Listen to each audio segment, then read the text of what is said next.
तो hello everyone, कैसे हैं आप लोग। उम्मीद करता हूँ आपकी स्टडीज़ बहुत अच्छी चल रही होंगी। तो आज हम अपने सीएमए का डेमो लेक्चर 4 स्टार्ट करने जा रहे हैं। पहले 3 डेमो लेक्चर्स में हम बेसिक्स कवर कर चुके हैं और पिछले लेक्चर में हम अपना मटेरियल चैप्टर की स्टार्टिंग कर चुके हैं। तो एक बार जो पिछले लेक्चर में कवर हुआ था उसको 10 से 15 मिनट में समराइज़ करते हैं, जैसे हम आज भी करेंगे। सीएमए में बेसिक्स करे थे हमने लास्ट में, कुछ प्रीवियस लेक्चर के कवर करूंगा मैं यहाँ पे। उससे पहले की रिवीजन भी हो चुकी है और प्लस में अब डिटेल में तो क्लासेस में कर ही चुके हैं। Methods of separating semi variable cost में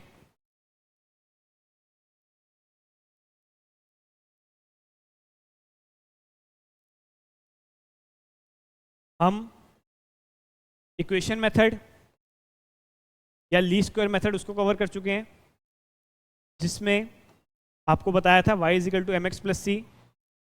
ये इक्वेशन के साथ साथ हमने इसे लॉजिकली समझा था। y यहाँ पे टोटल कॉस्ट है, m आपकी वेरिएबल कॉस्ट पर यूनिट है और x नंबर ऑफ यूनिट्स है, c यहाँ पे आपकी फिक्स कॉस्ट है। उसके अलावा आउटपुट मेथड हम इससे पहले समझ चुके हैं, प्रीवियस लेक्चर से पहले ही समझ चुके थे हम। एंड थर्ड थिंग जो हमने समझा था HP and LP method, high point and low point method. इसमें हमने ये समझा था जो हमारी वेरिएबल कॉस्ट है as a percentage of sales हम निकालते हैं, उसके बाद उसमें से हम फिक्स कॉस्ट को कैलकुलेट करते हैं। आई होप ये सारे बेसिक्स वगैरह प्रीवियस लेक्चर में कवर हुए थे, आपको ध्यान होंगे। उसके अलावा हमने प्रीवियस लेक्चर में मटेरियल कॉस्टिंग जो हमारा चैप्टर नंबर 2 है उसे स्टार्ट कर लिया था। नेक्स्ट लेक्चर से होपफुली हमारे न्यूमेरिकल्स भी शुरू हो जाएंगे। मटेरियल कॉस्टिंग में जो हमने कवर किया था, सबसे पहले तो मैंने आपको 2 इस चैप्टर की जड़ बताई थी, जो बेसिक्स बताए थे कि ये आपको ध्यान रखनी है थ्रू आउट द लेक्चर्स जो मटेरियल कॉस्टिंग के रहने वाले हैं। उसमें अपने ये चीज़ ध्यान रखनी है, जब हम यहाँ पे बात करेंगे अगर मैं मटेरियल बोलूँगा तो इम्प्लाइड है पहली बात तो वो आपका रॉ मटेरियल रहने वाला है। यहाँ पे हम फिनिश प्रोडक्ट की बात नहीं कर रहे, मटेरियल यानी कि रॉ मटेरियल, क्योंकि आप पे कह सकते हैं कि यार मटेरियल तो वो भी है जो फिनिश्ड है, बट यहाँ पे मटेरियल का मतलब रॉ मटेरियल रहेगा। दूसरा जो अगर हम मटेरियल कहेंगे इस चैप्टर के लिए वो हमेशा डायरेक्ट मटेरियल रहेगा। जो इनडायरेक्ट मटेरियल है हम ओवरहेड्स में कवर करेंगे। ये 2 बेसिक बातें आपको ध्यान होंगी, मैं ऐसा उम्मीद करता हूँ। ये फिर भी मैं आपको सारा समराइज़ करता हूँ प्रीवियस लेक्चर का जो भी हुआ है पहले 10 से 15 मिनट में, बट मैं आपसे एक सिंसियर रिक्वेस्ट करता हूँ कि जो भी प्रीवियस लेक्चर में हम कवर करते हैं एटलीस्ट 10 से 15 मिनट उसको देख के आया करिए, ताकि आपको ये ध्यान रहे कि क्या कवर किया था, और उसको आप जब मैं इसको रिवाइज करूँ और आपके दिमाग में वो चीज़ पक्की हो जाए और हम अपने जो कॉन्सेप्ट्स हैं उसको आगे लेके चल सकें। इसके बाद हमने परचेज प्रोसेस समझा था, जिसको कहीं भी आपको रटवाया नहीं गया था, बड़ा लॉजिकल वे में उसको समझाने की कोशिश करी गई थी आपको। होप्स आपको समझ भी आया होगा। चलिए उसको मैं समराइज़ कर देता हूँ एक चेन ही बना के, जैसे प्रीवियस लेक्चर में उसे करा गया था। सबसे पहले जो इंजीनियरिंग डिपार्टमेंट होगा या जो प्लानिंग डिपार्टमेंट होगा वो बिल ऑफ मटेरियल्स प्रिपेयर करेगा, जिसमें ये मेंशन्ड होगा कि on the basis of planning कि क्या क्या सामान आपको चाहिए, उस बेस पे बिल ऑफ मटेरियल्स प्रिपेयर होगा। वो बिल ऑफ मटेरियल्स कहीं ना कहीं परचेज अपना प्रोडक्शन डिपार्टमेंट के पास पहुंचेगा, क्योंकि जो प्लानिंग डिपार्टमेंट है वो प्लान कर देगा, इंजीनियर्स ने प्लान कर दिया ये सामान चाहिए, एक्चुअल में प्रोडक्शन तो प्रोडक्शन डिपार्टमेंट को करनी पड़ेगी, और उस प्रोडक्शन डिपार्टमेंट के पास अगर वो सामान अवेलेबल नहीं है तो वो मटेरियल रिक्विजिशन रेज करेंगे, मटेरियल रिक्विजिशन नोट, क्योंकि उन्हें मटेरियल रिक्वायर्ड है, अवेलेबल नहीं है उनके पास। इसे हम बहुत डिटेल में समझ चुके हैं, अब इसको मैं समराइज़ कर रहा हूँ आपके लिए ताकि आपको ध्यान आ जाए। वो मटेरियल रिक्विजिशन नोट वो स्टोर्स पे रेस करेंगे, क्योंकि अगर उन प्रोडक्शन डिपार्टमेंट के पास माल नहीं है वो कहाँ से मांगेगा, स्टोर से। स्टोर पे जाएगा, अब स्टोर के पास मान लीजिए माल खत्म हो गया, स्टोर के पास भी तो माल खत्म हो सकता है ना स्टोर्स में। हमारा जो गोडाउन कह लीजिए, वेयर हाउस कह लीजिए, गोडाउन वेयर हाउस जो भी कह लीजिए इसे, यहाँ भी तो माल खत्म हो सकता है। अगर यहाँ माल खत्म हो गया तो परचेज रिक्विजिशन रेज होगा स्टोर्स की तरफ से। परचेज रिक्विजिशन नाम से समझ आ रहा है परचेज रिक्वायर्ड है यहाँ पे हमारी, क्योंकि माल खत्म हो चुका है, तो परचेज एक्विजिशन। पर ये परचेज एक्विजिशन आप परचेज कौन करेगा, ऑब्वियसली आता है परचेज डिपार्टमेंट करेगा। आपके परचेज डिपार्टमेंट के पास से परचेज एक्विजिशन पहुंचेगा और उसके बेस पे ये पीओ रेस करेगा। पीओ में क्या होगा, पीओ में आपका जो पीओ रेज होगा वो पहले तो जो आपका परचेज डिपार्टमेंट है वो वेरियस वेंडर से कोटेशंस मंगाएगा, बेस्ट क्वालिटी, ऑप्टिमम क्वांटिटी और बेस्ट प्राइस जहाँ से उसको मिलेगा वहाँ पे वो पीओ रेस कर देगा। पीओ के बाद आपके गोडाउन में माल आ जाएगा, आपके स्टोर्स में आ जाएगा, वहाँ पे हमारा गेट कीपर होगा, वो मटेरियल को इंस्पेक्ट करके, चेक करके, सब कुछ देख के कि वही क्वालिटी है, वही क्वांटिटी है जो हमने मांगी है, उस पर गुड रिसिप्ट नोट इशू कर देगा। उस गुड रिसिप्ट नोट के बाद जो ऑप्टिमम क्वालिटी या प्रोडक्ट होगा उसको तो रख लेगा, जो नहीं होगा उसको वापसी कर देगा, या फिर जो एक्सेस क्वांटिटी होगी उसको वापसी कर देगा। उस पर वो मटेरियल रिटर्न नोट इशू कर देगा, और इस सब के बाद इनवॉइस आएगा और पेमेंट हो जाएगी। वो परचेज प्रोसेस का वैसे पार्ट डायरेक्टली नहीं है, बट ठीक है, ये प्रोसेस रहने, मोटा माटी ये प्रोसेस रहने वाला है आपका परचेज का, जो हमने बहुत ही लॉजिकल तरीके से प्रीवियस लेक्चर में समझा था और बहुत डिटेल में समझा था, टाइम लगा के समझा था। चलिए, उसके बाद अब हम आ गए हैं अपने चैप्टर के मेन पार्ट पे, जो न्यूमेरिकल्स में कल से हम स्टार्ट करेंगे, उसमें यूज होने वाला है। मटेरियल कॉस्टिंग में, मटेरियल कॉस्टिंग में हमने कुछ आइटम समझे थे कि ये ऐड होना चाहिए, नहीं होना चाहिए। पहले जो हमने प्रीवियस लेक्चर में समझे थे, मैं फटाफट उसको समराइज कर देता हूँ। परचेज कॉस्ट, ऑब्वियस सी बात है, जो परचेज प्राइस होगा वो तो ऐड हो गई मटेरियल की कॉस्ट में। उसके अलावा आपका जो ट्रेड डिस्काउंट है, जो बातों बातों में मैंने कहा था, in the normal course of trade हम कहते हैं कि हाँ, हम आपके बहुत पुराने कस्टमर्स हैं, सब कुछ है, बातों बातों में जो डिस्काउंट लिया जाता है वो ट्रेड डिस्काउंट। बल्क डिस्काउंट या क्वांटिटी डिस्काउंट, जो बल्क क्वांटिटी परचेज पे मिलता है, इस पे मैं आपको डिस्कस करता चल रहा हूँ कि इसका क्या ट्रीटमेंट होता है, फिर भी मैं उसको भी एक बार लिखूंगा दोबारा से कि क्या इसका ट्रीटमेंट रहने वाला है। ये डिडक्ट होगा आपके उससे, ट्रेड डिस्काउंट भी डिडक्ट होगा। इसके बाद आता है कैश डिस्काउंट, डिस्कस करा था, इसका परचेज डिपार्टमेंट से कोई लेना देना नहीं है, इसका लेना देना सिर्फ फाइनेंसिंग से है, फाइनेंस डिपार्टमेंट से है, इसलिए ये कॉस्ट से लेस नहीं होगा। उसके बाद क्या बच गया आपका, आपका बच गया इंश्योरेंस वगैरह। इंश्योरेंस का क्या होगा, if paid by the buyer, obviously add होगा, अगर सप्लायर ने पे करा है तो हमारा उसमें क्या रोल है, हमारी कॉस्ट का पार्ट नहीं बनने वाला, इंश्योरेंस ऐड होगा। उसके बाद रोड एंड टोल टैक्स वगैरह, ये अगर आपका बायर पे करेगा तो ऐड होगा। इसके अलावा आपका कस्टम ड्यूटी, ये ऐड होगा, क्योंकि कस्टम ड्यूटी कब लगती है, जब सामान को इंपोर्ट करते हैं, तो ये आपके परचेज कॉस्ट का पार्ट बनेगा। आई गेस सारे पॉइंट्स कवर हो गए हैं, मैं कुछ मिस नहीं कर रहा हूँ, कर रहा हूँगा तो आगे कवर कर लेंगे उसे। अब इसका क्या ट्रीटमेंट बताया मैंने आपको, इंक्लूडेड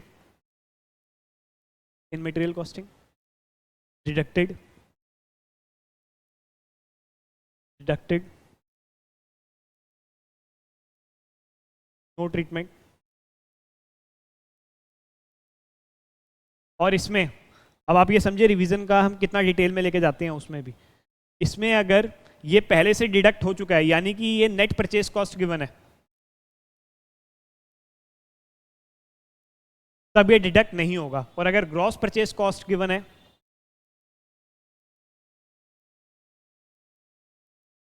तो ये डिडक्ट होगा। इसको मैं और लिख देता हूं, डिडक्ट होगा, डिडक्ट नहीं होगा। क्यों नहीं होगा, क्योंकि ऑलरेडी हो चुका है, नेट परचेज कॉस्ट गिवन है। चलिए, उसके अलावा जो आपका इंश्योरेंस है, included if paid by buyer, अब मैं इसे बी लिख दिया यहाँ पे शॉर्ट में, same treatment, included if paid by buyer, custom duty included. I guess हम कोई पॉइंट मिस नहीं कर रहे हैं यहाँ पे, मैं फिर भी एक बार चेक कर लेता हूँ। यस, एक जो पॉइंट आपका रह गया है, ग्रांट, सब्सिडी और इंसेंटिव वगैरह,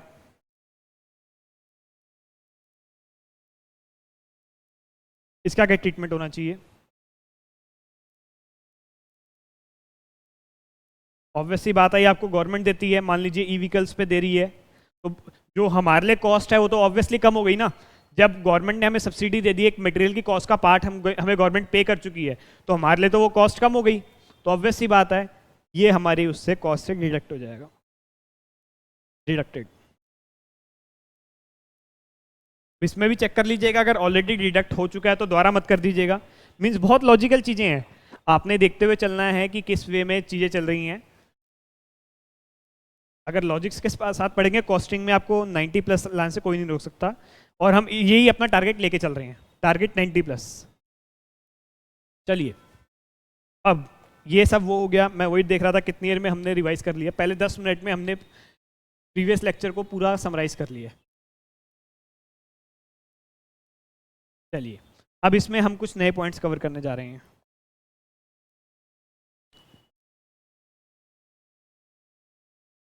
जीएसटी कंपोनेंट, सीजीएसटी, एसजीएसटी या आईजीएसटी, इसका क्या ट्रीटमेंट रहने वाला है? जो जीएसटी कंपोनेंट होने वाला है उसका क्या ट्रीटमेंट रहेगा, आप मुझे बताइए। आई गेस जीएसटी को सब समझते होंगे, गुड्स एंड सर्विस टैक्स, ये सेंट्रल, ये स्टेट, ये इंटीग्रेटेड। मेरा काम वैसे डायरेक्टली नहीं है आपको जीएसटी के बारे में समझाना, बट क्योंकि हमारे कॉस्टिंग के इस चैप्टर में और आगे भी हर जगह जीएसटी का रोल रहेगा, तो उतना बेसिक्स तो मैं आपको समझा दूंगा। जिन बच्चों की जीएसटी की क्लासेस नहीं हुई होंगी उनको असिस्ट हो जाएगा। अगर ग्रुप 1 के एग्जाम्स आप दे चुके हैं तो मेरे को लगता नहीं कि आपको बहुत ज़्यादा डिटेल में समझने की जरूरत है, आपको ये सब कुछ पहले से ही पता होगा जो मैं बताने वाला हूँ। क्या होता है, तो जीएसटी का कंपोनेंट होता है, दो केसेस होते हैं इसमें, credit available, credit not available.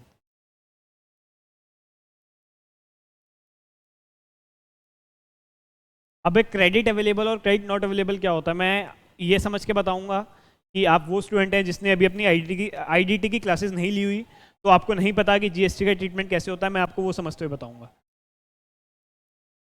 Credit available, credit not available. अब क्रेडिट है क्या? ऑब्वियसली बात है, हम आईटीसी की ही बात कर रहे हैं, बट वो होता क्या है? असल में क्या होता है, जीएसटी कंपोनेंट जब एक बिजनेस अपने नॉर्मल कोर्स में पे करता है, अपने परचेजेस पे, अपने जो भी सर्विसेज का इनपुट होता है, in the normal course of business जो भी वो पे करता है उसको क्रेडिट मिल जाता है और वो उसकी फाइनल जीएसटी लायबिलिटी में से डिडक्ट हो जाता है। क्या मतलब हुआ इसका? एक एग्जाम्पल से समझेंगे तो आई गेस ये ज़्यादा क्लैरिफाई हो जाएंगी।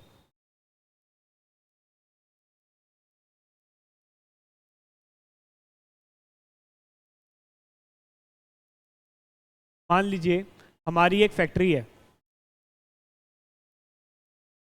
किस चीज़ की फैक्ट्री है हमारी फैक्ट्री है मान लीजिए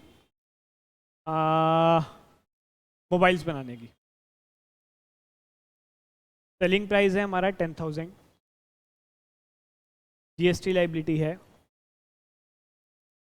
18%। मैं अब इसको सेंट्रल स्टेट में स्प्लिट नहीं कर रहा, आप ये मान लीजिए इंटीग्रेटेड टैक्स है, तो मैं एक जीएसटी का सीधा एक अमाउंट निकालूंगा 18%। अब इसमें क्या हुआ, हमने रॉ मटेरियल परचेज करा,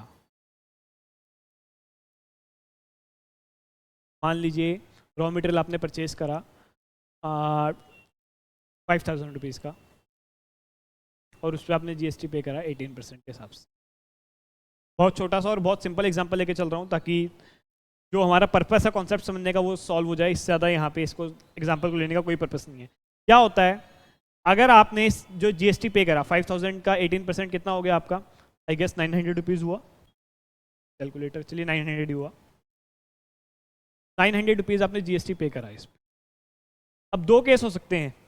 कई बार क्या होता है, अब ये जीएसटी में आप समझेंगे, यहाँ तो चलिए मैंने रॉ मटेरियल ले लिया, इसका तो इनपुट आपके लिए अवेलेबल होगा, आईटीसी मिल जाएगा। आईटीसी कैसे कहना चाहता हूँ मैं, मान लीजिए इसमें आपकी आउटपुट टैक्स लायबिलिटी बनी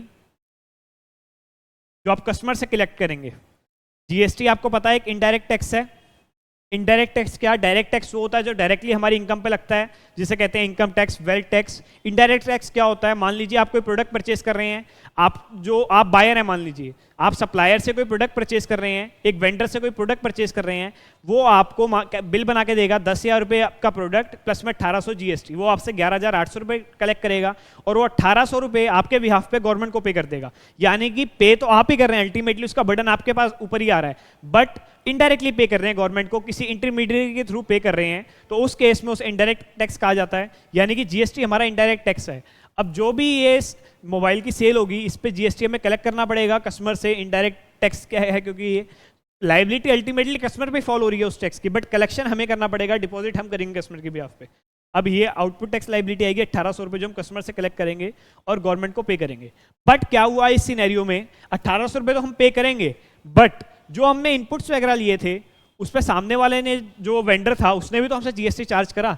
5,000 रुपये के हमने इनपुट खरीदे, 18% गैप से 900 रुपये उसने हमसे चार्ज कर लिए हैं। यानी कि 900 रुपये तो हम ऑलरेडी गवर्नमेंट को पे कर चुके हैं। मैंने आपको क्या बोला, in the normal course of business जो भी आप इनपुट्स और सर्विसेज लेते हैं उसका आपको क्रेडिट आप नॉर्मल सेंस में लेके जाइए, मैं एक्सेप्शंस की तरफ नहीं जा रहा कि block credit and all that, उसका क्रेडिट आपको अवेलेबल होता है। जो आपके नॉर्मल कोर्स ऑफ बिजनेस में आप गुड्स एंड सर्विसेज परचेज कर रहे हैं उसका क्रेडिट आपको अवेलेबल होता है, तो ये 900 रुपीज़ का क्रेडिट आप आपको मिल सकता है, आपको मिलेगा। यानी कि आप पे तो उसे 5,900 रुपये करेंगे, बट ये 900 रुपये का आपको आईटीसी अवेलेबल होगा। आईटीसी इनपुट टैक्स क्रेडिट वही है जो क्रेडिट जिसकी बात हो रही है, ये आईटीसी आपको अवेलेबल होगा। अब ये आईटीसी आपको अवेलेबल है यानी कि आप 900 रुपये एक्स्ट्रा पे कर चुके हैं गवर्नमेंट को, एक्स्ट्रा इन द सेंस ये आपके एडजस्ट होंगे। आपकी टोटल लाइबिलिटी 1800 की बनी है, बट आप 900 रुपये पे कर चुके हैं, तो अब आपकी नेट लाइबिलिटी कितने की बनेगी? 1800 माइनस 900, यानी कि 900 रुपये की आपकी नेट लाइबिलिटी बनेगी। अब आई गेस आपको समझ आ गया होगा क्रेडिट क्या, पे तो आपने कर दिया लेकिन आपको उसका क्रेडिट मिल गया, यानी कि आपकी आउटपुट टैक्स लाइबिलिटी में से वो एडजस्ट हो गया। अब आपकी लाइबिलिटी कम हो गई, इसे ऐसे जो लाइबिलिटी 1800 की थी वो 900 रुपये की रह गई। अब इसमें यहाँ पे इसका भी एग्जाम्पल मेरे को उम्मीद है आपको समझ आई होगी। इतना ही रोल था इस एग्जाम्पल का, इससे ज़्यादा आप इसे अपनी आईडीटी की क्लासेस में पढ़ेंगे, जीएसटी की क्लासेस में पढ़ेंगे। जो पर्पस था मुझे लगता है समझ आ गया होगा आप लोगों को, क्रेडिट कैसे अवेल होता है और कैसे अवेलेबल होता है। अब यहाँ पे इसका क्या रोल है? अगर उसका क्रेडिट अवेलेबल है, अगर उसका क्रेडिट अवेलेबल है यानी कि आप उसका क्रेडिट ले चुके हैं, फिर तो वो आपकी कॉस्ट का पार्ट बना ही नहीं। यार अब वहां पे जो मैंने एग्जांपल मिटा दिया, आपने 5,900 रुपये पे करे थे रॉ मटेरियल को परचेज करने के लिए, बट 900 रुपये का तो आप क्रेडिट ले रहे थे जिसको आप अपनी आउटपुट टैक्स लाइबिलिटी में से लेस कर रहे थे। वो 900 रुपये तो आपकी कॉस्ट का पार्ट बना ही नहीं ना। जब वो आपकी कॉस्ट का पार्ट बना ही नहीं, आपको क्रेडिट अवेलेबल है, तो उस जीएसटी कंपोनेंट को आप कॉस्ट का पार्ट नहीं बनाएंगे। Not included in cost, not included in cost. अब इसमें हम दूसरे सिनेरियो में आ जाते हैं। मान लीजिए ऐसा क्रेडिट था वो जो आपको मिला ही नहीं, जो अवेल ही नहीं हो सकता था। मान लीजिए ब्लॉक क्रेडिट था, कोई भी सर्कमस्टांस था जिसका आपको क्रेडिट नहीं मिला। मैं उन केस सर्कमस्टांसेस में नहीं जा रहा कि क्रेडिट क्यों नहीं मिला, क्या था वो, ब्लॉक क्रेडिट था या कोई वजह कोई और थी या जो भी था, मैं उन सर्कमस्टांसेस में नहीं जा रहा। बट आपको ये लिखा हुआ है कि क्रेडिट नॉट अवेलेबल, क्रेडिट आपको नहीं मिला है उसका। यानी कि जो प्रोडक्ट आपने 5,000 का खरीदा था, उस पर 900 रुपये जीएसटी पे करा था, उसकी कॉस्ट आपको 5,900 रुपये ही पड़ी। उस 900 रुपये का आपको क्रेडिट नहीं मिला, और 900 रुपये आपकी आउटपुट टैक्स लाइबिलिटीज में से एडजस्ट नहीं हुआ है। यानी कि उसकी जो रॉ मटेरियल आपने परचेस करा था उसकी कॉस्ट आपको 5,900 रुपये ही पड़ी है। यानी कि ये जो क्रेडिट नॉट अवेलेबल है, ये जो सीजीएसटी, एसजीएसटी, आईजीएसटी कंपोनेंट है, ये आपका इंक्लूड होगा as a part of cost.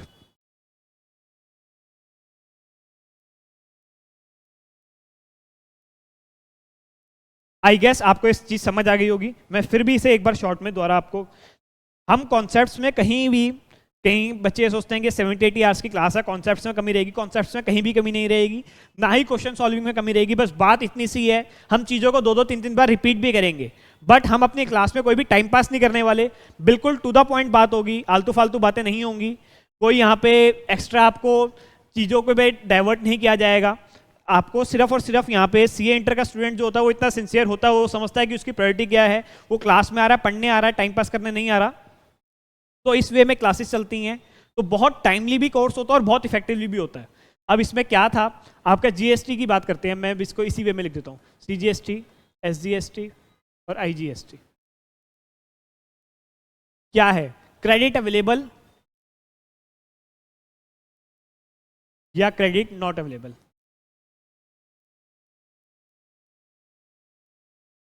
Credit available है यानी कि वो आपका पीओसी नहीं बना, पीओसी यानी कि पार्ट ऑफ कॉस्ट नहीं बना वो आपका।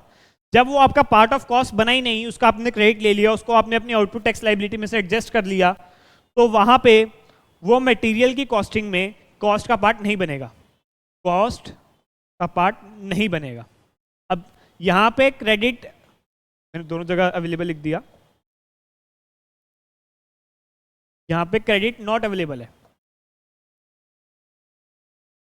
अब यहां पे क्रेडिट नॉट अवेलेबल है यानी कि वो 900 रुपये आपको पे करने पड़े और उसका आपको क्रेडिट भी नहीं मिला, यानी कि वो कॉस्ट का आपका पार्ट बन गया, वो included as a part of cost.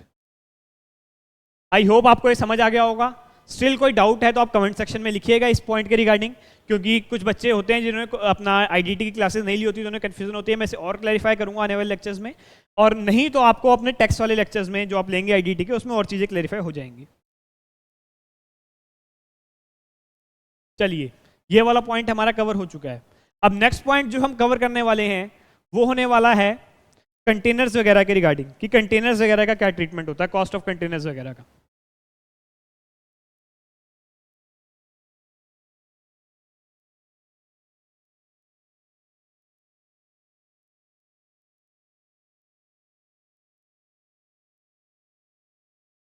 अब कंटेनर्स वगैरह के रिगार्डिंग क्या कहना चाह रहा हूं मैं आपको। कंटेनर्स, पहली बात तो समझिए क्या होता है। कंटेनर्स क्या होता है, बड़े बड़े लॉट्स में सामान आता है, बहुत क्विंटल्स में सामान आता है, फैक्ट्री से निकलता है, लॉट्स में निकलता है। उसमें क्या होता है, बहुत बड़े बड़े कंटेनर्स होते हैं, ड्रम्स होते हैं, इन सब में माल ट्रांसपोर्ट किया जाता है। अब उसमें कंटेनर्स वगैरह में क्या होता है, कंटेनर्स मैं उम्मीद करता हूँ आप समझ रहे होंगे। कंटेनर्स यानी कि जैसे जो वर्ड समझ भी आ रहा है, अगर हिंदी में भी आप समझे, कंटेनर्स यानी कि माल को कंटेन करने वाला, बड़े बड़े ड्रम्स, बड़े बड़े जो होल्डर्स वगैरह होते हैं जिसमें सामान रखा जाता है, वहाँ यहाँ पे उसकी बात हो रही है। जो उसकी कॉस्ट है वो मटेरियल कॉस्टिंग में इंक्लूड करें या ना करें, बात ये हो रही है। अब कॉस्ट ऑफ कंटेनर्स, अब इसका आप एग्जांपल से समझिए। मान लीजिए आपने कहीं माल मंगाया है, कहीं से रॉ मटेरियल मंगाया है, उसमें वो बड़े बड़े कंटेनर्स में आ रहा है माल। अब उन कंटेनर्स का क्या करना है, बड़े बड़े कंटेनर्स में आ रहा है, बड़े बड़े कार्टन्स में आ रहा है सामान। अब उस कंटेनर की कॉस्ट आपको अपने मटेरियल की कॉस्ट में इंक्लूड करनी चाहिए या नहीं करनी चाहिए, पहले तो आप बताइए। आई गेस मिले जुले आंसर होंगे। कुछ कह रहे होंगे कि यार डायरेक्टली मटेरियल की तो कॉस्ट है नहीं, वो कंटेनर की है तो नहीं करनी चाहिए, और कुछ कह रहे होंगे हाँ करनी चाहिए, क्योंकि शॉप फ्लोर पे आने तक जितनी भी कॉस्ट हम इंक्लूड करते हैं। अब बात समझिए, अगर आप सोच रहे हैं कॉस्ट इंक्लूड करनी चाहिए तो भी आप सही हैं, और अगर आप सोच रहे हैं कॉस्ट नहीं इंक्लूड करनी चाहिए तो भी आप सही हैं। अब दोनों सही कैसे हो सकते हैं, यानी कि ये सिनेरियो बेस्ड है, इसमें कुछ कंडीशंस हैं वो आपको चेक करनी पड़ेगी। अगर वो कंटेनर रिटर्नेबल है या वो कंटेनर नॉन रिटर्नेबल है। रिटर्नेबल और नॉन रिटर्नेबल का क्या मतलब हुआ यहाँ पे, रिटर्नेबल और नॉन रिटर्नेबल का क्या मतलब हुआ यहाँ पे। रिटर्नेबल यानी कि उस कंटेनर को आप वापसी कर सकते हैं। यार क्या होता है कि जो ड्रम्स वगैरह होते हैं, जो कार्टन्स वगैरह होते हैं, वो सिर्फ और सिर्फ ट्रांसपोर्टेशन के लिए यूज होते हैं, ताकि ट्रांसपोर्ट सेफ्टी से हो जाए। जो माल है आपका, जो आपका रॉ मटेरियल हो, सेफली आपका जो प्रोडक्शन फ्लोर है या आपके स्टोर्स तक है वहां तक पहुंच जाए। वेंडर इसलिए यूज करते हैं कंटेनर्स, सेफली प्लस में कन्वीनियंटली। अब यार आप इतना मान लीजिए छोटे छोटे प्रोडक्ट्स हैं, आप उसको एक एक प्रोडक्ट को थोड़ी डालेंगे, कोई बड़े ड्रम्स वगैरह होंगे, कोई कार्टन्स वगैरह होंगे, उसी में तो डालेंगे। तो क्या होता है, वो कंटेनर्स वगैरह जो होते हैं वो एक बार तो आप पेमेंट करते हैं, बट जब आप अगली बार वो कंटेनर्स, अगली बार जब माल आएगा तो आप ये एक बात समझिए, मान लीजिए आज आपके पास माल आया, वो आपने माल उतार लिया, वो कंटेनर्स अभी रख लिया आपने, ये तो है नहीं है कंटेनर्स पहले खाली करके कंटेनर्स वापसी कर देंगे। आपने रख लिया और माल, अब कंटेनर्स भी रख लिए और आपने जो ट्रांसपोर्ट वाला उसे वापसी भेज दिया। अब अगली बार जब माल आया, आप क्या करेंगे, वो जो प्रीवियस वाला माल होगा उसके कंटेनर्स वगैरह तो आपके खाली हो चुके हैं, क्योंकि वो माल आपका यूज हो गया, तभी तो आप दोबारा माल मंगा रहे हैं। तो आप वो वाले कंटेनर्स वापसी कर देंगे, और तब उस कंटेनर्स की कॉस्ट जो होगी वो रिफंड हो जाएगी आपको। आई होप आपको मेरी बात समझ आई होगी, मैं इसे रिपीट भी करूंगा अभी। अब रिटर्नेबल का क्या एग्जैक्टली मतलब हुआ, यार आप आज माल मंगा रहे हो, एक बार तो आपको कंटेनर्स की कॉस्ट हमारी देने पड़ेगी, बट इन फ्यूचर जब भी आप अपने कंटेनर्स को वापसी करेंगे, यानी कि जब भी आप जो सप्लायर है उसके कंटेनर्स को वापसी करेंगे, आपको पैसों का रिफंड मिल जाएगा। इस सिनेरियो में क्या होगा, आपको जो आपने जो पेमेंट करी थी कंटेनर्स की, वो आपकी रिफंड हो जाएगी। रिफंड हो जाएगी या एडजस्ट हो जाएगी, एक ही बात है। यानी कि वो मान लीजिए फ्यूचर बिल में एडजस्ट कर दिया, रिफंड हो जाए, आप उससे रिफंड मानिए कि वो पैसे आपको वापसी कर देगा। ये हो गए रिटर्नेबल कंटेनर्स। एक होते हैं नॉन रिटर्नेबल कंटेनर्स। अब इसका क्या एग्जांपल हुआ, मान लीजिए वो कंटेनर ऐसा है कि उसकी ज़्यादा शेल्फ लाइफ ही नहीं है। मान लीजिए कंटेनर के बिहाफ पे कार्टन्स जैसे से हैं, वो गत्ते के कार्टन्स हैं, वो कुछ टाइम में अपने आप ही यूज़ करते करते वो अपने आप खराब हो जाते हैं, यानी कि उसको as a part of cost ही मान लीजिए अपना, उसको आप वापसी भी कर देंगे तो भी आपका सप्लायर आपको कोई रिफंड नहीं देने वाला, वो नॉन रिटर्नेबल है, वो रद्दी के भाव जाएंगे, उसको सप्लायर वापसी नहीं लेने वाला। यहाँ पे सिनेरियो में उसका आपको कोई रिफंड तो मिलने वाला है नहीं है।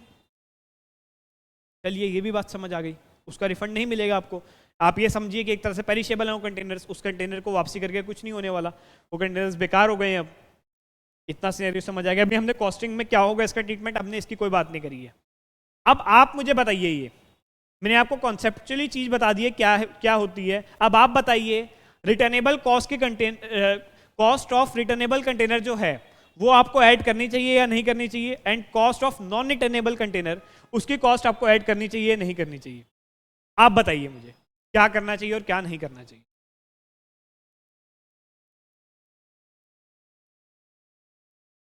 आई होप अब तो आप ज़्यादातर लोगों ने आंसर सोच लिया होगा, बिकॉज अब आंसर काफ़ी लॉजिकल हो गया है, क्योंकि मैंने एक आपको बता दिया किसका आपको रिफंड मिल जाएगा रिटर्न करने पर और किसका नहीं मिलने वाला। जो इसका आपका रिफंड मिल जाएगा यानी कि कॉस्ट ऑफ रिटर्नेबल कंटेनर्स, इसका तो आपको पैसा वापसी मिल रहा है। अगर आपको इसका पैसा वापसी मिल रहा है तो ये तो आपकी कॉस्ट का पार्ट बना ही नहीं ना।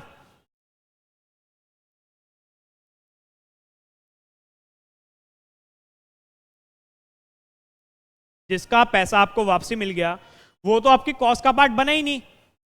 बट जो कंटेनर्स जिसका आपको पैसा वापसी नहीं मिल रहा है यानी कि आपका कॉस्ट का ही पार्ट रहने वाला है, उसका आप पैसा देंगे सप्लायर को, वो आप यहां तो आप ये समझ लीजिए एक तरह से सिक्योरिटी डिपॉजिट है वो जब आप कंटेनर्स रिटर्न करेंगे वो पैसा आपको वापसी मिल जाएगा, तो वो आपकी कॉस्ट का पार्ट बने ही नहीं, नॉट इंक्लूडिंग कॉस्ट, वो बात खत्म हो गई। यहां पे क्या हो रहा है, नॉन रिटर्नेबल कंटेनर्स के केस में क्या हो रहा है, वो आपकी कॉस्ट का पार्ट बन रहा है और उसका कोई आपको रिफंड भी नहीं मिलने वाला। वो कंटेनर्स आपकी हो गए, वो खराब हो गए या जो भी हो गए, वो आप ये मान लीजिए पेरिशेबल है, जो भी मान लीजिए, उसका आपको पैसा नहीं मिलने वाला, वो आपकी कॉस्ट का पार्ट है। तो ये जो डायरेक्ट मटेरियल की कॉस्ट होगी, जो रॉ मटेरियल की आपकी कॉस्ट होगी, इसमें इंक्लूड होगा।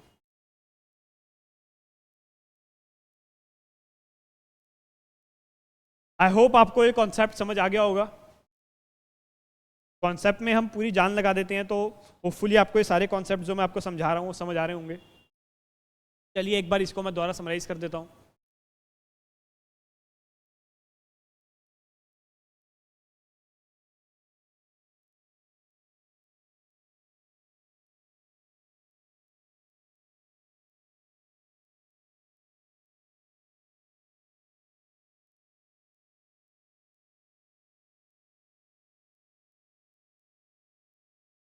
अब रिटर्नेबल में मैं आपको दो चीज़ें समझाऊंगा। रिटर्नेबल में क्या होता है, मान लीजिए कुछ पैसा तो रिफंड कर देता है वो और कुछ पैसा रिफंड नहीं होता। ऐसा भी प्रैक्टिकल लाइफ का सिनेरियो बता रहा हूँ मैं आपको, आपके क्वेश्चंस में भी आएगा ये। क्या सिनेरियो रहता है कि यार ठीक है, मान लीजिए पर कंटेनर आपसे 100 रुपये चार्ज कर रहा है, जब वो कंटेनर वापसी होगा 80 रुपये तो एडजस्ट हो जाएंगे और 20 रुपये as a part of cost मान लिया उसने। 20 रुपये वो कहता है जी हमारे को ये कंटेनर्स के पीछे कॉस्ट आ रही है, ये कंटेनर्स मान लीजिए 10 बारी काम आ पाते हैं उसके बाद ये खराब हो जाते हैं, तो 20-20 रुपये मैं आप लोगों से रिकवर करूंगा। यानी कि कुछ अमाउंट रिफंड होगा, रिफंड पार्ट रिफंड मान लीजिए, जैसे यह पहला केस हो गया पार्ट रिफंड, दूसरा केस हो गया फुल रिफंड। मान लीजिए पार्ट रिफंड हो रहा है, 80 रुपये वो रिफंड कर रहा है और 20 रुपये वो कह रहा है कि मैं रिफंड नहीं करूंगा, ये आपको कॉस्ट बेयर करनी पड़ेगी कंटेनर्स में से। जितना पोर्शन रिफंड हो गया, refunded portion and non refunded portion, जितना पोर्शन रिफंड हो गया उस पोर्शन का क्या होगा। यार जो पोर्शन रिफंड हो गया आपकी कॉस्ट का पार्ट नहीं बनने वाला, ऑब्वियस सी बात है। जिस चीज़ का आपको रिफंड मिल गया वो आपकी कॉस्ट का पार्ट कैसे बन गया, वो तो एक तरह सिक्योरिटी डिपॉजिट था। जिस पैसे का आपको रिफंड नहीं मिला ऑब्वियस सी बात है वो कॉस्ट का पार्ट बन जाएगा। यहाँ पे आपको फुल रिफंड मिल चुका है, जब फुल रिफंड मिल गया तो कॉस्ट का पार्ट बनने का जिक्र ही नहीं होना चाहिए। कॉस्ट का पार्ट क्यों बनेगा जब आप पे कॉस्ट आई ही नहीं है। लेकिन जब नॉन रिटर्नेबल कंटेनर्स की बात आती है, यहाँ आपको कोई रिफंड मिलेगा नहीं, तो आपकी कॉस्ट का पार्ट बन जाएंगे।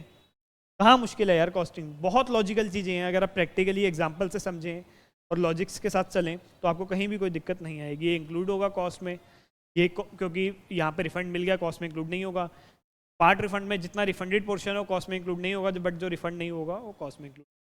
चलिए अब बढ़ते हैं हम आगे, नेक्स्ट कॉन्सेप्ट की तरफ हम बढ़ते हैं। नेक्स्ट कॉन्सेप्ट हम कवर करने वाले हैं, अभी 2-3 कॉन्सेप्ट इकट्ठे कवर होंगे, तो यहाँ पे अपना थोड़ा सा ध्यान रखिएगा।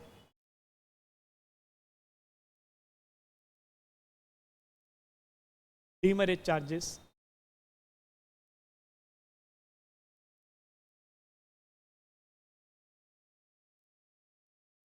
पेनल्टी,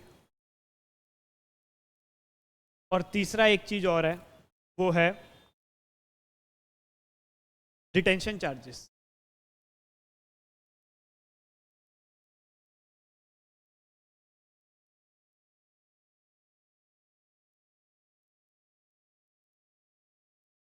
अब ये तीनों चीजें क्या हैं? डीमरेज चार्जेस, डिटेंशन चार्जेस और पेनल्टी, ये तीनों चीजें क्या हैं? एक बार सोचिए। ये जो पोर्ट्स वगैरह में ये टर्म्स काफ़ी कॉमन होती हैं, बट आई होप आपको ये टर्म्स अभी बहुत ज़्यादा नहीं पता होंगी। कोई बात नहीं, मैं आपको समझाऊंगा ये तीनों टर्म्स और इनका क्या ट्रीटमेंट होने वाला है वो भी बताने वाला हूँ। जो डीमरेज चार्जेस होते हैं आपके, तो पेनल्टी और डिटेंशन चार्ज, क्या तीनों का ट्रीटमेंट एक ही रहने वाला है?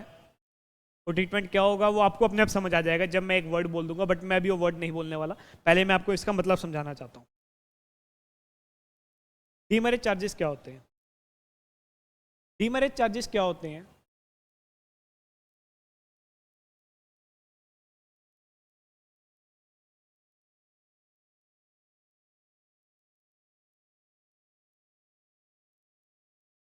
कई बार क्या होता है, जब पोर्ट्स वगैरह में बड़ा कॉमन चीज़ होती है, आप एक कमिटमेंट करते हैं कि यार इतने इतने टाइम तक हम इस माल को ट्रांसपोर्ट कर देंगे, या फिर इतने टाइम तक हम इस पोर्ट को खाली कर देंगे, ऐसा कोई कमिटमेंट्स आपके होते हैं।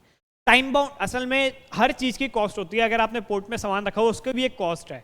आप एक टाइम कमिटमेंट करते हैं कि इतने टाइम तक हम इसको फ्री कर देंगे, अपने माल को यहाँ से ले जाएंगे, बट उतने टाइम पे आप उतना नहीं कर पाते, तो उस चीज़ में क्या होती है, आपको एक डीमरेज चार्जेस लगाए जाते हैं। Delay in the transportation commitment with in the time frame, अगर आप नहीं कर पाते तो उसमें आपको एक चार्जेस लगाए जाते हैं, उसको कहा जाता है डीमरेज चार्जेस। आई गेस आपको समझ आ गई होगा क्या होता है डीमरेज चार्जेस। जो आप अपना टाइम कमिटमेंट फुलफिल नहीं कर पाते पोर्ट्स वगैरह पे, ट्रांसपोर्ट्स वगैरह पे, वहाँ पे आपको चार्जेस लगते हैं। तो ये पूरी तरह से एबनॉर्मल नेचर के होते हैं। यार नॉर्मली तो अपने कमिटमेंट्स पूरे करोगे यार, ये एबनॉर्मल नेचर के होते हैं। नॉर्मली तो आप अपने कमिटमेंट्स फुलफिल करेंगे। हम बिजनेस करने बैठे हैं, बिजनेस तो होता है वो कमिटमेंट्स भी होता है, जो टर्म्स एंड कंडीशंस एग्री होती है उसी पे होता है, वरना तो बिजनेस ही नहीं कर सकते। ये तो एक एबनॉर्मल सिनेरियो हो गया है।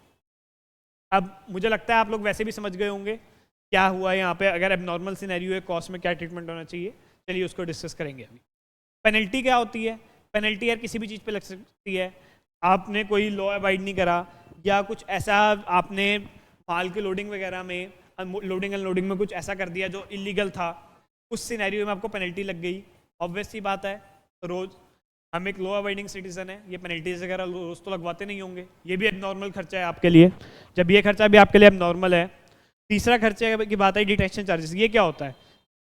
मान लीजिए जो पोर्ट पे आपका माल डिटेन हो गया, कुछ ऐसी इलीगल एक्टिविटीज थी, कुछ डॉक्यूमेंट्स वगैरह थे जो आप प्रोड्यूस नहीं कर पाए, उस वजह से डिटेंशन नेम से पता लग रहा है माल आपका डिटेन हो गया, माल कब्जा लिया गया आपकी अथॉरिटी की तरफ से, क्योंकि आप इलीगल एक्टिविटीज में इन्वॉल्व थे या फिर आप कोई चार्जेस वगैरह नहीं पे कर पाए। जो भी सिनेरियो रहा, आपको डिटेंशन चार्जेस पे करने पड़े। माल डिटेन हो गया आपका, उसको छुड़वाने के लिए फिर आप डिटेंशन चार्जेस वगैरह पे करना पड़ा आपको, तो उसका क्या सिनेरियो है? ऑब्वियस सी बात है यार, वो भी एबनॉर्मल सिनेरियो है। नॉर्मल डे टू डे अपना माल डिटेन तो कराएंगे नहीं, हम बिजनेस करने बैठे हैं, कोई हंसी मजाक तो हो नहीं रहा है यहाँ पे। जब ये तीनों खर्चे एबनॉर्मल नेचर के हैं, यार जो खर्चे एबनॉर्मल नेचर के हैं उसमें आप अपने डायरेक्ट मटेरियल की कॉस्ट का उसमें क्या रोल है, उसमें मटेरियल्स के लिए क्या रोल है उस चीज़ का, मुझे तो ये चीज़ समझा दीजिए। कोई भी बच्चा अगर ये कहता है कि यार ये है तो मटेरियल से लिंक्ड, आप इसको इंक्लूड कर दीजिए कॉस्ट में, यार मटेरियल की इसमें क्या गलती है? आप मान लीजिए लॉ अबाइड नहीं कर रहे, आपको पेनल्टी पड़ी, इसमें मटेरियल की क्या गलती है? आप अपने टाइम कमिटमेंट्स फुलफिल नहीं कर पा रहे, उसमें भी क्या गलती है? और तीसरी चीज, आप डिटेंशन, आपका माल वगैरह डिटेन हो रहा है, इन तीनों ही सिनेरियोज में कहां पे आपके मटेरियल की कॉस्ट में डायरेक्टली एट्रीब्यूटेबल दिख रही है आपको? डायरेक्ट एट्रीब्यूशन तो कहीं से कहीं तक होता दिख ही नहीं रहा ना इस तीनों सिनेरियोज में। डायरेक्टली एट्रीब्यूटेबल तो पूरी तरह से नहीं है, ये किसी भी एंगल से नहीं है। जब भी एबनॉर्मल कॉस्ट है,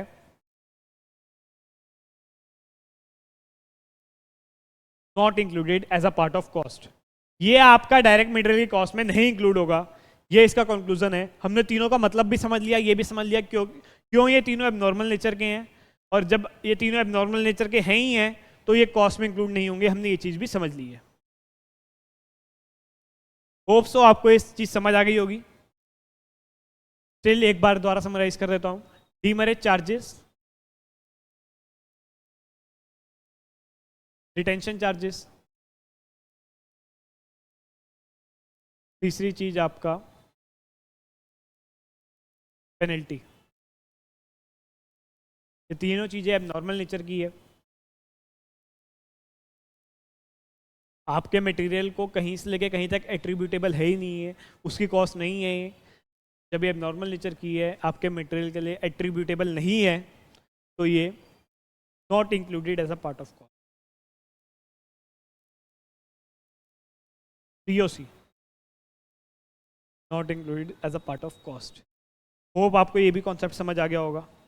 अब हम अपना नेक्स्ट पॉइंट कवर करने जा रहे हैं, जो आता है freight inwards.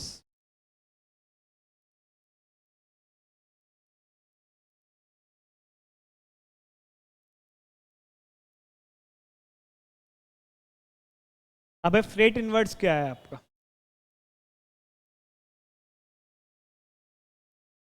Freight inwards, I guess आप सबको पता होगा फ्रेट क्या होता है, बट फिर भी क्या होता है फ्रेट?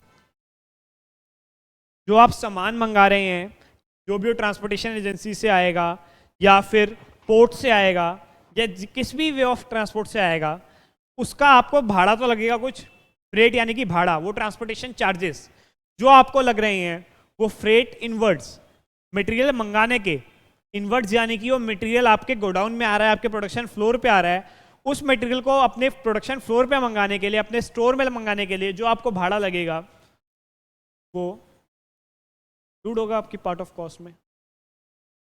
बहुत कोई हटके चीज़ नहीं है, ये शुरू से हम पढ़ते आ रहे हैं। जब जब हमने कॉस्टिंग पढ़ा है, ये सारी चीज़ें हमने पढ़ी हैं, हमेशा इंक्लूड होता रहा है कास्ट में और आगे भी होगा, क्योंकि प्रोडक्शन फ्लोर तक जाने में जो भी खर्चे दिख रहे हैं, नॉर्मल नेचर के खर्चे हैं, वो सारे इंक्लूड करे हैं हमने अभी तक। और ये भी बहुत ऑब्वियस सी चीज़ है, ये तो जो आपको ट्रांसपोर्टेशन वगैरह की कॉस्ट लग रही है आपको, ये तो आपको इंक्लूड करनी ही पड़ेगी ना यार अपने उसमें। अभी आपके प्रोडक्शन फ्लोर पे लेके आना है मटेरियल को, अभी आया तो है नहीं है, वहाँ पड़े पड़े तो प्रोडक्शन हो नहीं जाएगी वेंडर के पास, आपको उसे अपने प्रोडक्शन फ्लोर पे लाना पड़ेगा। उसको लाने के लिए जो भी आपकी कॉस्ट लगेगी, वो आपकी डायरेक्ट मटेरियल की कॉस्ट में इंक्लूड होगा। अब इसमें भी वही वाला सिनेरियो हो गया, ओनली इफ, अब समझ गए होंगे कुछ बच्चे इस लाइन के बाद, पेड बाय बायर। ये क्या है? ये मैं पहले भी 2 बार बोल चुका हूँ, कहाँ कहाँ पे, इंश्योरेंस में, रोड और टोल टैक्स में भी। यार जब मान लीजिए सप्लायर अंडरटेक कर रहा है ट्रांसपोर्टेशन वगैरह, वो कह रहा है ट्रांसपोर्टेशन वगैरह के चार्जेस मैं पे करूंगा, आपको उससे कोई लेना देना नहीं है। जब आप उसके चार्जेस पे ही नहीं कर रहे, ट्रांसपोर्टेशन वगैरह से आपको कोई लेना देना है ही नहीं, तो फिर आपकी कॉस्ट का ये पार्ट कैसे बन सकता है, मुझे ये बताइए। अगर ये ट्रांसपोर्टेशन वगैरह सब कुछ सप्लायर अंडरटेक कर रहा है, सब कुछ ये करा धरा सारा सप्लायर का है, तो आपकी कॉस्ट का पार्ट कैसे बन जाएगा ये? समझाइए मुझे इस चीज को। नहीं बन सकता ना। तो अगर ये cost only paid by buyer, अब इसको एक बार समराइज कर देता हूँ। फ्रेट इनवर्ड्स, फ्रेट इनवर्ड्स के लिए हमने क्या कंक्लूड करा? FI included if paid by buyer.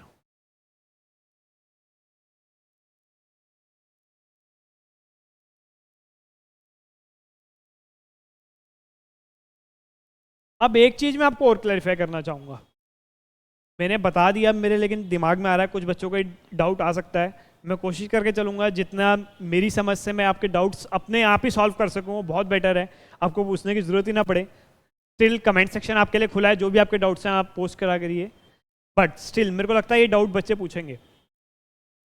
ये जो डीमरेज चार्जेस हैं या ये डिटेंशन चार्जेस हैं, या ये जो आपके पेनल्टी वगैरह है, या कोई भी और एबनॉर्मल चार्जेस वगैरह हैं, ये चीज़ आपके दिमाग में भी आनी चाहिए। यार सर ने तो बड़ी आसानी से बोल दिया कि ठीक है मटेरियल कॉस्ट में इंक्लूड नहीं करेंगे। भाई खर्चा तो हो गया हमारा, खर्चा नहीं हुआ क्या ये? चलिए ठीक है, आपने कह दिया कि ठीक है मटेरियल कॉस्ट को एट्रीब्यूटेबल नहीं है, भाई एज एन एंटिटी तो मेरे पे खर्चा पड़ गया, वो मेरे को तो पे करना पड़ा ना। आप जब प्रॉफिट निकालेंगे तो उस चीज से फर्क पड़ता है कि यार ये मटेरियल के लिए एट्रीब्यूटेबल नहीं था तो हम इसे इग्नोर कर देंगे क्या?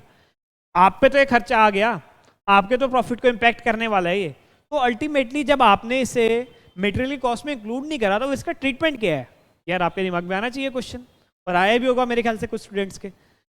सिमिलर वे में कोई और भी एबनॉर्मल चार्जेस हो सकते हैं, मैं उसमें को भी बोल दूंगा कि यार इसका मटेरियल से कोई लेना देना ही नहीं है, उसके लिए एट्रीब्यूटेबल ही नहीं है, इसका मटेरियल से क्या लेना देना, तो उसको मत करिए इंक्लूड। आप भी मान जाएंगे हाँ ठीक है नहीं करते यार, क्या लेना देना है इसका उससे। बट यार इसका कोई तो रोल होगा, ये हमारे प्रॉफिट को तो इम्पैक्ट कर रहा है।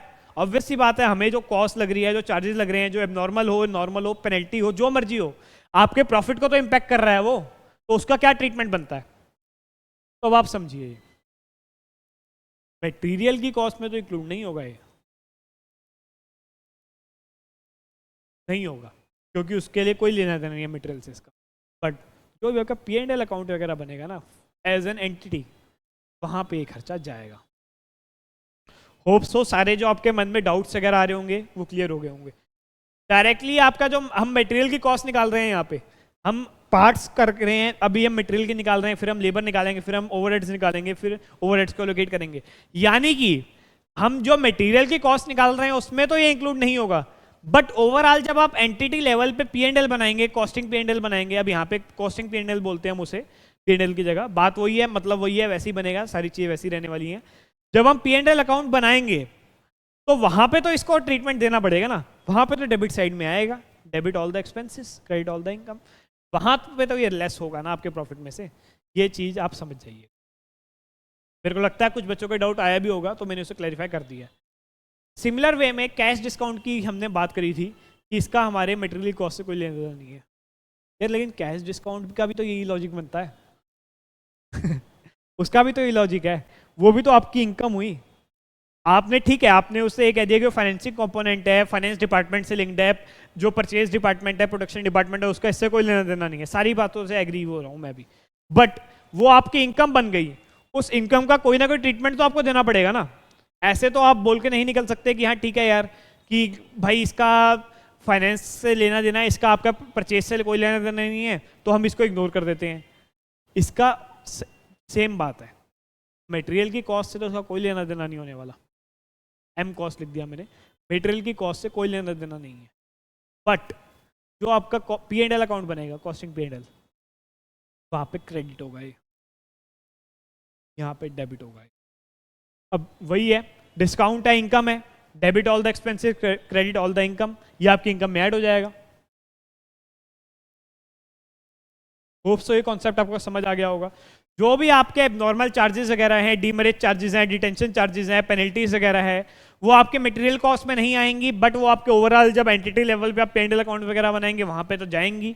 सिमिलर वे में कैश डिस्काउंट है, फाइनेंसिंग कंपोनेंट है, ये आपके मटेरियल कॉस्ट में से लेस नहीं होने वाला, क्योंकि इसका आपके परचेज डिपार्टमेंट से कोई लेना देना नहीं है, ये फाइनेंस का काम है। बट जब आप अपना P&L अकाउंट बनाएंगे वहां पे ये चीज क्रेडिट हो जाएगी। होप सो ये आपको चीज समझ आ गई होगी। अब हम बात करते हैं आज के लास्ट कॉन्सेप्ट की, शॉर्टेजेस। इसके बाद नेक्स्ट लेक्चर से हम न्यूमेरिकल शुरू करने वाले हैं। जो न्यूमेरिकल्स वगैरह होंगे ऑब्वियस सी बात है बोर्ड पे नहीं सॉल्व होंगे, स्क्रीन पे वहाँ पे सॉल्व होंगे और यहाँ पे आपको दिखाए जाएंगे। बट मेरा ये मानना है, जो हम स्कूल टाइम से भी देखते हैं, जो चीज़ हम डायरेक्टली ऐसे बोर्ड पे समझते हैं, जो मैं समझा रहा हूँ, मेरे पास यहाँ भी ऑप्शन था कि मैं ये चीज़ आपको स्क्रीन पे लिख के समझाया था और आप यहाँ पे देखते, बट उसमें वो फील नहीं आती जो मैं मूवमेंट कर रहा हूँ, जो आपको कुछ एम्फोसाइज करके समझा पा रहा हूँ, उस चीज़ का फ़र्क हो रहा है। और कॉन्सेप्चुअली हम कोशिश ये करेंगे कि जहाँ भी जो भी लेक्चर होंगे, पहले 2-3 लेक्चर्स जो होते हैं कॉन्सेप्ट बेस्ड ही होते हैं, जो भी ये ऐसे लेक्चर्स होंगे उसको हम बोर्ड पे समझेंगे, और न्यूमेरिकल्स तो ऑब्वियसली बात है वहाँ पे सॉल्व होंगे स्क्रीन पे और आपको दिख जाएंगे जो भी शॉर्टेजेस होती हैं। अब शॉर्टेज एक्चुअल में होती क्या है, इसको शॉर्टेज को आप क्या समझते हैं? एक सेकंड दीजिएगा।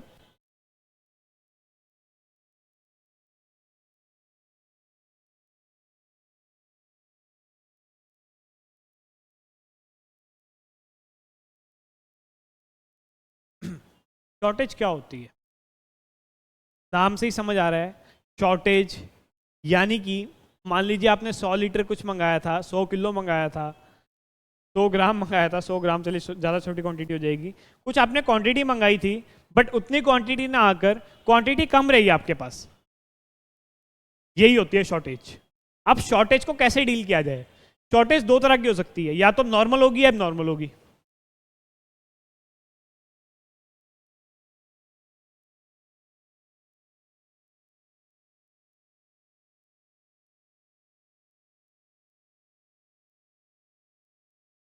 इसको बहुत अच्छे से और बहुत डिटेल में समझने वाले हैं, बच्चे इसमें कंफ्यूज रहते हैं, बट ये कॉन्सेप्ट बहुत आसान है, कुछ भी नहीं है इसके अंदर। इसके हम एक दो न्यूमेरिकल्स भी देखेंगे, इलस्ट्रेशन, न्यूमेरिकल्स मैं नहीं कहूँगा, इलस्ट्रेशन देखेंगे। न्यूमेरिकल्स अगली क्लास से आपके प्रॉपर्ली सॉल्व होने वाले हैं, तो इसके इलस्ट्रेशन भी देखेंगे। क्या होता है कई बार ना, आप एक लॉजिकल बात समझिएगा, मान लीजिए पेट्रोल वगैरह ट्रांसपोर्ट होता है, उसमें ये कहा जाता है यार जब पेट्रोल हवा के कांटेक्ट में आता है वो पेट्रोल उड़ना शुरू हो जाता है। मान लीजिए आप 100 लीटर का एक टैंकर मंगा रहे हैं ना, तो ये कहा जाता है कि पेट्रोल तो 98 लीटर ही आएगा, वो जो 2 लीटर का लॉस है वो नॉर्मल लॉस है आपका। वो ऐसा नहीं है कि कोई चोरी हो गई, कोई एबनॉर्मल एक्टिविटी हो गई, ट्रक का एक्सीडेंट हो गया कि लॉस हो गया उस वजह से, ऐसा नहीं है।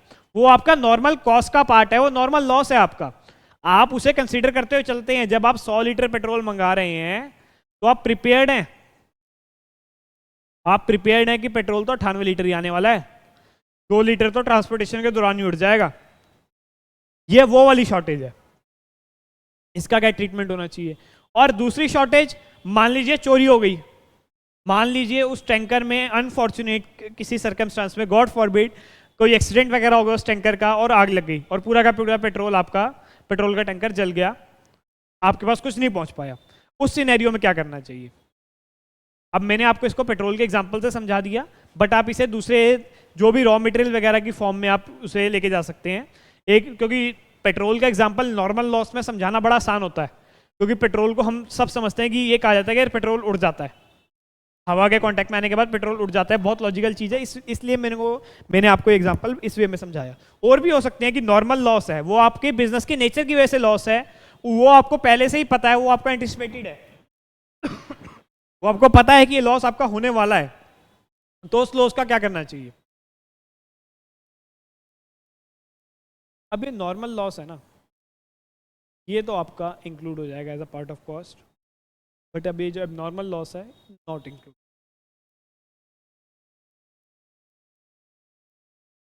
अब इंक्लूडेड नॉट इंक्लूडेड सब कुछ समझ आ गया, लॉजिक भी समझ आ गया होगा आई गेस आपको, जो आपकी डायरेक्टली मटेरियल की नेचर की वजह से है। चलिए इसको एक बार और थोड़ा अलग वे में लेके जाता हूँ। अब इसको पेट्रोल का एग्जांपल नहीं लेके जाते, जो आपके शॉर्टेजेस वगैरह हैं,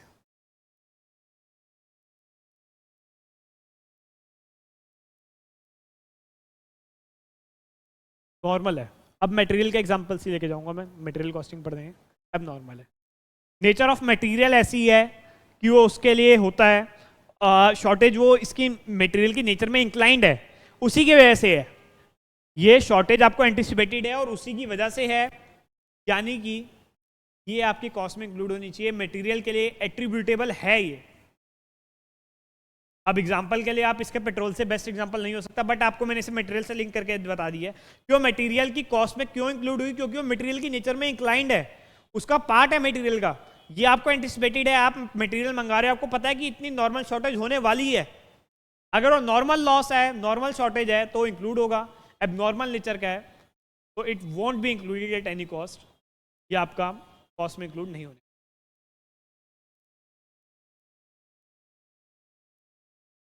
चलिए अब इसके कुछ एग्जांपल्स,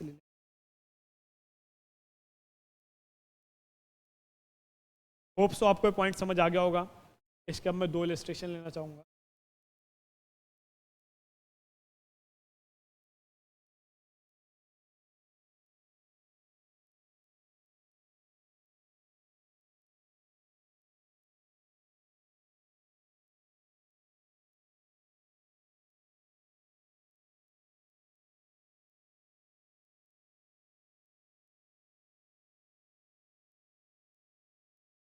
आपने ऑर्डर करा है, अब यहाँ पे आई बिलीव यही सही रहेगा, इसको हम पेट्रोल के एग्जांपल को कंटिन्यू कर लें, कोई बात नहीं, आप उसको मटेरियल से भी लिंक कर सकते हैं, मैं उसको लिंक मैं करा चुका हूँ आपको, बट ये आपको समझने में आसानी रहेगी बहुत ज़्यादा। तो उसी एग्जाम्पल लेके चलते हैं। आप ये मान लीजिए आपका जो रॉ मटेरियल है पेट्रोल ही है, आप किसी ऐसी इंडस्ट्री में हैं, मान लीजिए पेट्रोल की जगह आप ये मान लीजिए क्रूड ऑयल है, आप क्रूड ऑयल, आप पेट्रोल मैन्युफैक्चरिंग कर रहे हैं, आप पेट्रोल की रिफाइनरी चला रहे हैं, आपके लिए क्रूड ऑयल रॉ मटेरियल है, और क्रूड ऑयल की भी वही नेचर है जो पेट्रोल की है, वो उड़ जाता है, नॉर्मली उड़ता है वो। तो आप ये मानिए आपने 100 लीटर्स मंगाया है, उसके लिए आपने पे करे हैं, मान लीजिए इसको एग्जाम्पल को इजी रखने के लिए हम ये मानते हैं 10,000 रुपीज़, बट आपके पास पहुंचा कितना है 98 लीटर। आई होप आपको एग्जाम्पल समझ आ गया होगा। क्या एग्जाम्पल? आपने 100 लीटर्स क्रूड ऑयल मंगाया है, क्रूड ऑयल है ये, आपकी पेट्रोल की रिफाइनरी है, क्रूड ऑयल आपके लिए रॉ मटेरियल है, क्रूड ऑयल मंगाया आपने 100 लीटर्स, 10,000 रुपीज़ आपको पे करना पड़ा है अपने डायरेक्ट मटेरियल की कॉस्ट, अपने रॉ मटेरियल की cost, but due to normal loss, यहाँ पे क्वेश्चन में लिखा होगा जब हम बड़े क्वेश्चन सॉल्व करेंगे, नॉर्मल इन नेचर। नॉर्मल है, पता है यार आपको होना ही है ये, 100 लीटर मंगाएंगे 98 लीटर ही आएगा, 2 लीटर तो उड़ जाएगा, आपको ये चीज़ पहले से ही पता है। जब आपको ये चीज़ पहले से पता है तो इफेक्टिव कॉस्ट पर यूनिट क्या आने वाली है?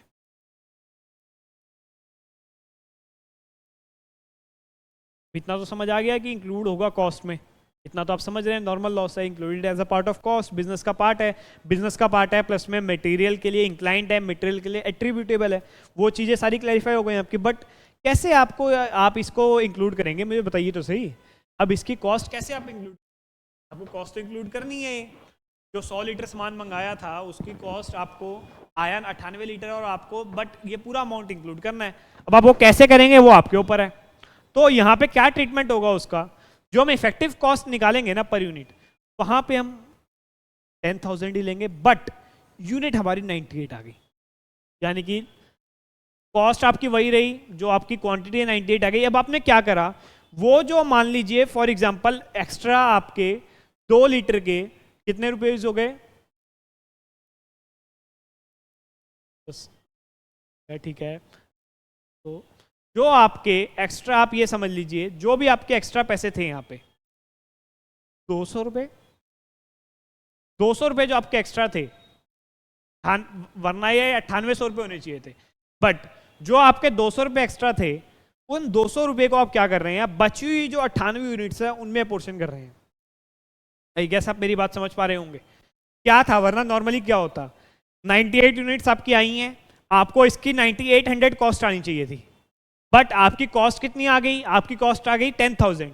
ये जो 2 यूनिट्स, आपको 2 यूनिट्स बोल रहा हूँ, 2 लीटर बोल लीजिए, जो मर्जी कर लीजिए, ये जो 2 यूनिट्स की आपको 200 रुपये है, ये एक्स्ट्रा कॉस्ट आपको लग गई, ये एक्स्ट्रा कॉस्ट आपको देनी पड़ी, किस वजह से, नॉर्मल लॉस की वजह से, नॉर्मल शॉर्टेज की वजह से।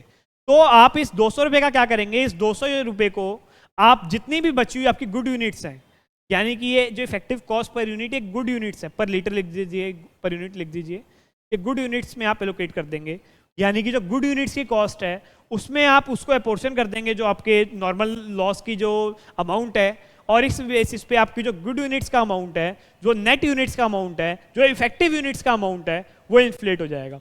ये क्या अमाउंट आएगा, 10,000 बाय 98 से कैलकुलेट कर लीजिएगा, मेरे ख्याल से 111 के आसपास आना चाहिए ये।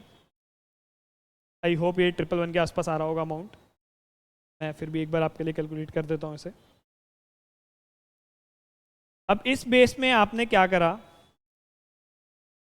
यह है आपका 102.04 ऐसा कुछ अमाउंट आया है। आपने क्या करा, कैलकुलेटर रख के नहीं बैठा था मैं, तो ये क्या हुआ, क्योंकि कल की क्लास से न्यूमेरिकल्स होंगे तो सब कुछ अवेलेबल होगा ऑन टेबल, अभी कैलकुलेटर अंदर रखा हुआ था। तो क्या हुआ, आपने जो अपनी गुड यूनिट्स हैं उसकी कॉस्ट को इन्फ्लेट कर दिया। किस लिए इन्फ्लेट कर दिया, ताकि आप ये जो नॉर्मल लॉस है इसको बियर कर सके इनके ऊपर। आपने अपनी 10,000 की पूरी कॉस्ट इस 98 यूनिट्स में वो कर दी, रिम्बर्स कर दी, पूरी की पूरी कॉस्ट रिकवर कर ली, और इस बेसिस पे आपने अपने गुड यूनिट्स की कॉस्ट को इन्फ्लेट कर दिया। आई होप आपको ये चीज़ समझ आ गई होगी। ये चीज़ लॉजिकल चीज़ थी, कोई मुश्किल चीज़ नहीं थी ये। चलिए अब हम अपना सेकेंड इलस्ट्रेशन लेते हैं।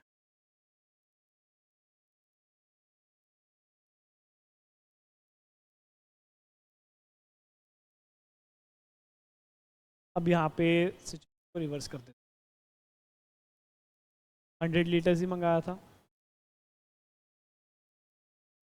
10,000 क्रूड ऑयल। क्या हुआ आपके साथ? पिलफरेज हो गई। पिलफरेज क्या होता है? चोरी। जिस वजह से क्या हुआ, आपके पास 50 लीटर ही पहुंचा। क्वेश्चन ने आपको ये लिख के दिया है। अब आप क्या करेंगे? अब आप क्या करेंगे इस केस में? आप क्या करेंगे?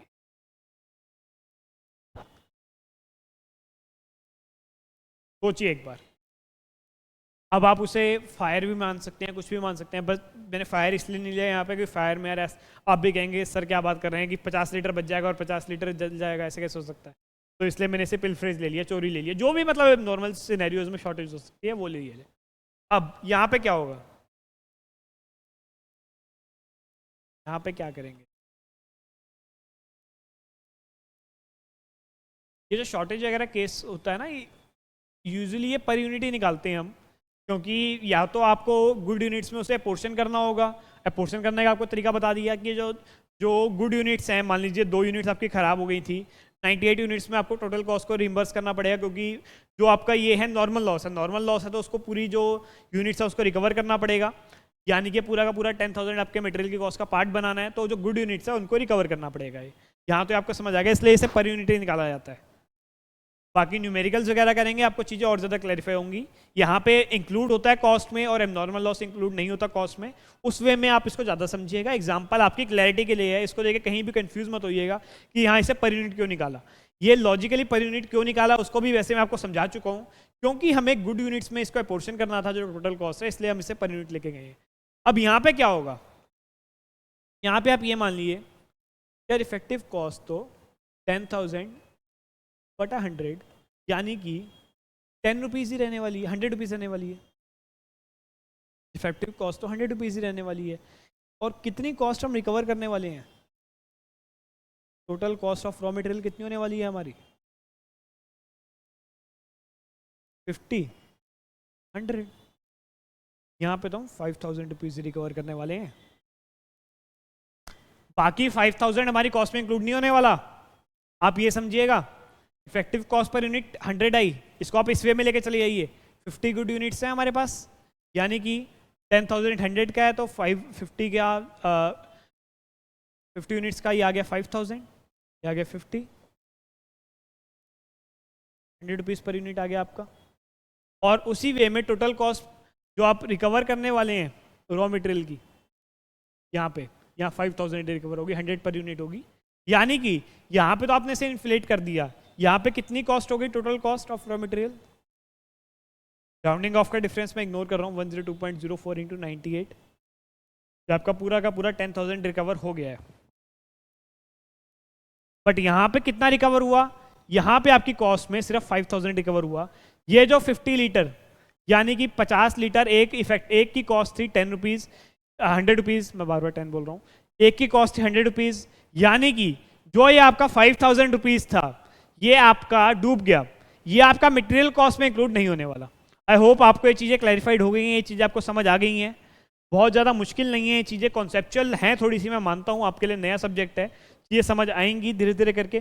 साथ बने रहिए, चीज़ों को थोड़ा सा रिवाइज करना शुरू करिए, चीज़ें और सिंप्लीफाइड होती जाएंगी। लास्ट टाइम मैं इसे समराइज करने की कोशिश करता हूँ एक बार आपके लिए और इजी वे में। 2 तरह की शॉर्टेज हो सकती हैं, बिल्कुल ध्यान से देखिएगा। 2 तरह की शॉर्टेज हो सकती है, मैं अभी बोर्ड का यूज़ नहीं करने वाला, बोर्ड पे मैं समझा चुका हूँ। एक होती है आपकी नॉर्मल शॉर्टेज, एक होती है अब नॉर्मल शॉर्टेज। नॉर्मल शॉर्टेज या फिर जो नॉर्मल लॉस होती है वो आपके बिजनेस की नेचर से इंक्लाइंड है, आपकी मटेरियल, अभी आप बिजनेस से कह लीजिए या यहाँ पे क्योंकि हम मटेरियल कॉस्टिंग की बात कर रहे हैं तो हम ये कह सकते हैं मटेरियल की नेचर से इंक्लाइंड है। क्योंकि वो आपके मटेरियल के नेचर से इंक्लाइंड है यानी कि वो आपकी डायरेक्ट मटेरियल की कॉस्ट का पार्ट बनेगी। बट जो एबनॉर्मल लॉस है वो एक तरह से कोई चोरी हो गई, कहीं आग लग गई, गॉड फॉरबिड ऐसी कोई जो घटना हुई, उसके बाद जो कॉस्ट ये आपको लगी है, जो आपको ये लॉस हुआ है, ये आपका जो मटेरियल की कॉस्ट है इसमें इंक्लूड नहीं होने वाला, इसको आप मटेरियल की कॉस्ट में इंक्लूड नहीं करेंगे। अब नॉर्मल लॉस और नॉर्मल शॉर्टेज को इंक्लूड करेंगे, अब नॉर्मल लॉस या अब नॉर्मल लॉस शॉर्टेज को इंक्लूड नहीं करेंगे, ये चीज़ हम समझ चुके हैं। उसके बाद कैसे इंक्लूड करेंगे, किस वे में इंक्लूड करेंगे, उसको मैंने आपको 2 इलस्ट्रेशन से समझाने की कोशिश करी है। इलस्ट्रेशन 1 में यहाँ बात जो हुई, ये हुई नॉर्मल लॉस की, मैं लिख भी देता हूँ इसे, नॉर्मल लॉस। और इलस्ट्रेशन 2 में जो बात हुई, ये हुई एबनॉर्मल लॉस।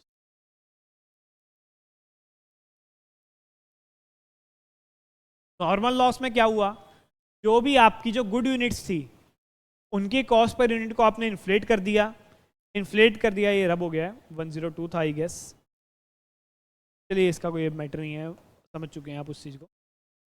उसमें क्या करा आपने, जो नॉर्मल लॉस वाला सिनेरियो था उसमें आपने क्या करा, नॉर्मल लॉस वाले सिनेरियो में जो आपकी गुड यूनिट्स थी उसकी कॉस्ट को आपने इन्फ्लेट कर दिया, यानी कि जो एक्स्ट्रा आपकी कॉस्ट लगी जो यूनिट्स के नॉर्मल लॉस की वजह से, उसको आपने गुड यूनिट्स में बांट दिया, गुड यूनिट्स की कॉस्ट को इन्फ्लेट कर दिया, यानी कि आपने वो जो पूरा नॉर्मल लॉस था उसको रिकवर करा, उसको अपनी कॉस्ट का पार्ट माना, मटेरियल की कॉस्ट का पार्ट माना। यहां भी बात वही है, जो नॉर्मल लॉस हुआ है 5000 रुपीज का, इसको आपने को P&L में ट्रांसफर करना पड़ेगा, बट आपने यहाँ पे इससे मटेरियल कॉस्ट का पार्ट नहीं माना। बट यहाँ पे आपने क्या करा, नॉर्मल लॉस वाले सिचुएशन में आपने अपनी जो गुड यूनिट्स है उनकी कॉस्ट को इन्फ्लेट कर दिया, और उस पार्ट को, उस पूरे पोर्शन को नॉर्मल लॉस के अपनी गुड यूनिट्स के जरिए रिकवर कर लिया, और उसे आपने अपने मटेरियल की कॉस्ट का पार्ट मान लिया। चलिए ये हो गई गुड यूनिट्स की बात। अब बात करते हैं, ये हो गई नॉर्मल लॉस की बात, अब बात करते हैं नॉर्मल लॉस की बात। अब नॉर्मल लॉस में आपने क्या करा, नॉर्मल लॉस में वो जो यूनिट्स थी जो आपकी खराब हो गई या चोरी हो गई, जो भी सिनेरियो था, नॉर्मल सिनेरियो था, वो आपके मटेरियल की कॉस्ट में इंक्लूड नहीं होना चाहिए। उसको आप कॉस्टिंग P&L में तो लेके जाइए, वो तो ऑब्वियस ही बात है, लेके जाना पड़ेगा, आपका लॉस हुआ है वो, बट जो मटेरियल की कॉस्ट है वहां पे आप उसे कंसीडर नहीं करने वाले। यहाँ हमने क्या करा, नॉर्मल यार वही 100 रुपीज पर यूनिट के हिसाब से लेके गए, टोटल कॉस्ट हमने कितनी रिकवर करी, 50 गुड यूनिट्स थी, तो हमने 5000 रुपीज ही रॉ मटेरियल की कॉस्ट मानी, यानी कि 100 रुपीज पर यूनिट। यहाँ पे वो वाला सिनेरियो नहीं हुआ जैसा हमारा नॉर्मल शॉर्टेज में हुआ था, नॉर्मल हमने उतनी रिकवर करी जितनी एक्चुअल होनी चाहिए थी पर यूनिट, और जो बाकी जो नॉर्मल पोर्शन है उसको हमने अपनी मटेरियल की कॉस्ट में इंक्लूड नहीं करा। आई होप आपको ये चीज़ें बहुत ज़्यादा कॉन्सेप्चुअली समझ आई होंगी। अगले लेक्चर से हम अपने न्यूमेरिकल्स भी स्टार्ट कर देंगे मटेरियल के साथ ही। उसके बाद बैचेस शुरू हो रहे हैं लाइव, आप नीचे दिए गए नंबर पे कॉल कर सकते हैं, कॉल बैक रिक्वेस्ट डाल सकते हैं, आपको कांटेक्ट किया जाएगा। तो होपफुली आप इन लेक्चर्स को एंजॉय कर रहे होंगे। Thank you so much.